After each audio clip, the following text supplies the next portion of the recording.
Howdy, it's Jim Arado, and this is early July 2023. And as you can tell from that sign, we are in Chillicothe, Ohio, going to the Hopewell Culture National Historic Park. And we're going to pull in here. There's a nice little National Park Visitor Center, little museum and gift shop. And then when you leave the visitor center, you can actually go and walk around some of the Hopewell Mounds. So we'll check some of that out. That's us walking into the visitor center. Of course, they have signs up about the Hopewell culture, which honestly we don't know a whole lot about it. By the way, Chillicothe is such a great city. It's one that I've just recently really discovered. I love this kind of maybe south central area of Ohio. There's so much to do here, and it's almost hidden. You know, it's the kind of thing you've got to look for it to find it. But here in Chillicothe, you know, they do have the Tecumseh outdoor drama play. I'll put up another video about that later. You know, not too far from here is Serpent Mound, and you know, you've also got some U.S. Grant historic sites, his birthplace, his boyhood home. Those are not too far from here. And of course, you know, not that far away, you've also got Dayton, and this is also not that far from Cincinnati. Fairly, well, really very close to Columbus. So this is just a great area, and I wanted to mention that. And just to give you a little information about this site and what it's about, let me read from the brochure they gave me at the national park.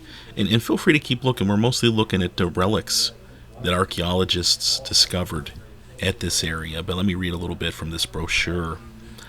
Imagine Mound City 2,000 years ago. On a midsummer day, young men spearfish while women and children scoop mussels from the riverbank and pick berries. A toolmaker sharpens new flint bladelets. Nearby, a potter mixes grit into clay in order to strengthen it into forming a bowl. An elderly man secures a deerskin cover over a bent pole structure that serves as a dwelling.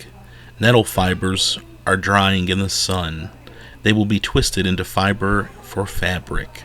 Artisans using copper and mica, newly obtained in trade, fashion ornaments for use in a ceremony at the earthworks under construction on the bluffs overhead. Archaeological excavations at Hopewell habitation sites provide a wealth of information about daily life long ago. Middens and trash sites indicate that Hopewell peoples hunted, fished, and gathered wild foods, supplementing their diet with cultivated plants. Patterns of small holes outline the sites of dwellings, constructed of bent poles and covered with skins, mats, or bark. Food processing areas, marked by large, deep storage pits, earth ovens, and shallow basins, are often found outside these structures. Many habitation sites were probably occupied year-round for several years before being vacated when firewood and other local resources ran out. Scattered groups probably gathered at the major earthwork centers seasonally and for important occasions, feasting, trading, presenting gifts, marriages, competitions, mourning ceremonies, and of course mound construction. Tools and ornaments used in and worn for these occasions were often made of materials obtained in trade, copper and silver from near the Great Lakes, obsidian, volcanic glass, from a site in present-day Yellowstone National Park, shark's teeth and seashells from the Atlantic Ocean and Gulf of Mexico, and mica from southern Appalachian Mountains. Artisans fashioned these raw materials into fine objects that have been found under the mounds. By about 1,500 years ago, the Hopewell way of life had ended. Within a few hundred years, new societies emerged along the Mississippi River and its tributaries. These groups were more fully agricultural and politically more structured. Only the great mounds and earthworks remain as monuments to the once flourishing Hopewell world. And I think that's some interesting information. They kind of tell you a lot there, but there's also a lot that is unsaid. The Hopewell, and of course they would not have called themselves the Hopewell, but they were, yeah, well, heck, we just don't know a lot about them. I mean, there's the mounds, and there's the artifacts that have been dug from this area, which are quite spectacular, by the way. But we just don't know a ton about them, and I think that makes them even more fascinating. Of course, there are mounds all over the place. I know I've been to Moundsville, West Virginia. They have the mound right by the prison. I've been to the Cahokia Mounds. Right, what's that? That's right there on the Illinois, Missouri border, right there by St. Louis. In fact, if you go on top of their tallest mound, you can look over and see the St. Louis skyline, which is pretty interesting. But yeah, so here's the Hopewell. We did watch a movie about the Hopewell when we got here, and they mentioned there are several mound structures in this area, but they would make very similar patterns in different spots. So in one area you might have a circle and a square and a few other things, and then in another area you would have a circle, a square, a few other things. And there's variations, but for the most part the structures they were building were very similar. And if you measure the circles, you measure the squares, they're all the same size. And think about that for a moment. They specifically mentioned two sites that were 60 miles apart.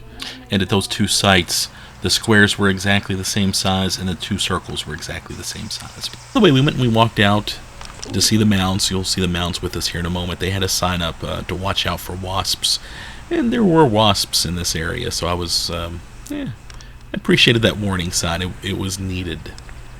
But yeah, so they built these mounds and these structures out of earth, in different areas very far apart, but they were obviously made by the same people because there was a certain exactness to them, and I think that's kind of exciting. And since I don't have a whole lot to say, because this is kind of a mystery, let me give you just a tad more information from the National Park brochure. Beginning in the late 1700s, settlers from the eastern states migrated to the Ohio Valley, found hundreds of mounds and earthworks. The Shawnee and other American Indian peoples of the region apparently knew little of the builders. Many tried to solve the mystery of the mounds. Some thought that the mound builders must be a lost race who vanished before the Indians of historic times arrived. In the 1840s, Ephraim G. Squire, a Chillicothe newspaper editor, and Edwin H. Davis, a Chillicothe physician, systematically mapped the mounds and documented what was found inside them. The Smithsonian Institution published Squire and Davis's findings in the 1848 Ancient Monuments of the Mississippi Valley. Through later scientific studies, the lost race notion was laid to rest.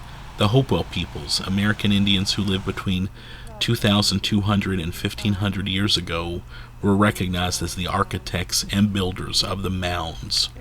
The Hopewell were named for Captain Mordecai Hopewell, who owned the farm where part of an extensive earthwork site was excavated in 1891. The Hopewell settled along river banks in present-day Ohio and in other regions between the Great Lakes and the Gulf of Mexico. Excavations of dwelling sites show that they made their living by hunting, gathering, gardening, and trading. No one lived at the earthworks. Artifacts found inside reveal that some of the mounds were built primarily to cover burials. A mound was typically built in stages. A wooden structure containing a clay platform was probably the scene of funeral ceremonies and other gatherings. The dead were either cremated or buried on site. Objects of copper, stone, shell, and bone were placed near the remains. After many such ceremonies, the structure was burned or dismantled, and the entire site was covered with a large mound of earth. Wall-like earthworks sometimes surrounded groups of mounds. Squire and Davis named one site Mound City because of its unusual concentration of mounds, at least 23, encircled by a low earthen wall. During World War I, Mound City was covered by part of an Army training facility. Camp Sherman and many of the mounds were destroyed. The Ohio Historical and Archaeological Society conducted excavation and restoration work in 1920 to 21. In 1923, the Mound City Group was declared a national monument. The National Park Service conducted additional excavations in the 60s and 70s. In 1992, Mound City Group became Hopewell Cultural National Historical Park, which also includes 4 other sites in the region. And by the way, they gave us maps to some of those other sites while we were here, which I thought was very nice. They had several little bits of literature they gave us, just talking about the mounds, and there they are. Somebody mows that, and they do a very good job. By the way, that it looks great. Very nice place for a walk. If I lived in this area, I'd be going there quite a bit. But yeah, it's a very nice site managed by the National Park Service. Love the national parks, and obviously, as you can see, they keep it up really well. You can go see the mounds and enjoy their museum. Have you been here? Let me know what you think if you have.